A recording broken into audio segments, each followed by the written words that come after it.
I fall in love with broken men. I don't even like to use the word broken, but they use me to fix their pieces and put them back together again. Their traumas and addictions to sex, drugs and violence transcends into my energy, and now I fear that I'm a broken woman who has no clue of how I allowed them to get into my head and no glue to stick the pieces back together again. They shattered me, now I'm exhausted of my own brokenness. But I didn't know who I was falling in love with. They all played Jekyll and Hyde and would hide the reality of their lives and lie as we would lay together.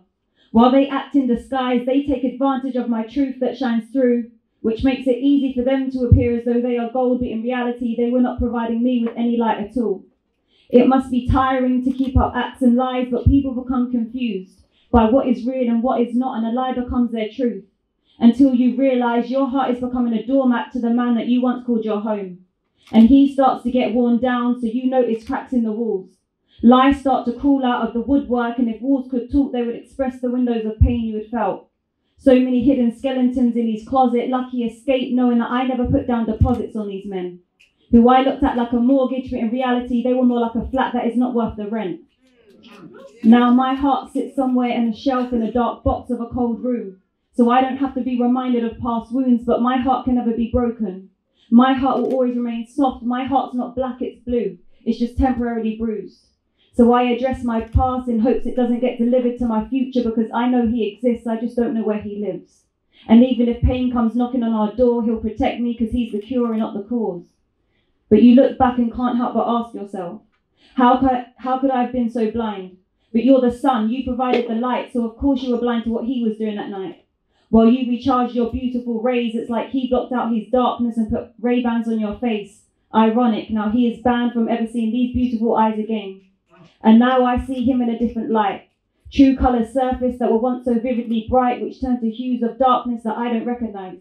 They say love is blind, but everything done in the dark shall eventually come to light.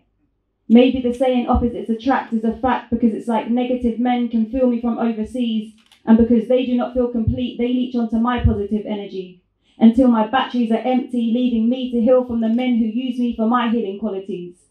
Little do they know, my energy does not operate on batteries.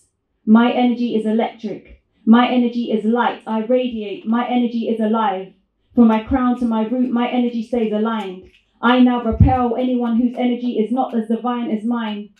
The memories cause me to cry sometimes. So I honour my third eye and make sure she shines. I use my two eyes to see and my third eye to listen and honour the lessons I am given. One day she said, "We only allow what we think we deserve." I hope that hit a nerve with anyone who needs it, because manipulative people will get under your skin, into your veins, and will start to dictate the way you behave and the things that you say. You love hard, but he makes you feel you're hard to love. You ask for nothing but love, but always made to feel like you're never enough. But this is all part of their plot and schemes with scripts up their sleeve, but now I'm the writer. More than that, I'm the writer, the director, and the main character. The roles have reversed, and now I decide there'll be no more actors in my life. And it's a funny thing about relationships. We know when we should let them sail, yet we hold on till the ship has sunk and then play the blame game when we drown, as if it wasn't our own mind that was anchoring us down. But that vision of us sailing into the sunset makes us float, and we hope that somewhere the clear waters and tropical breeze will make us realise we're meant to be. Or does escape into a beautiful location only highlight the ugliness that is within you and me? So I don't want to be in a relationship. I want to be on a love boat till I'm love drunk, then I'm love sick, but right now I'm just sick of love. No, I take that back. I'm just sick of the men who promised they could provide it, but couldn't break free from the conditioned ways that this generation is guiding. They say there are plenty of fish in the sea, but it's 2019. The sea is polluted with trash, so make sure it is a fish that you catch. That was me throwing shade. But now I sit in the shade to protect myself from all the sons who do not show respect to their mums.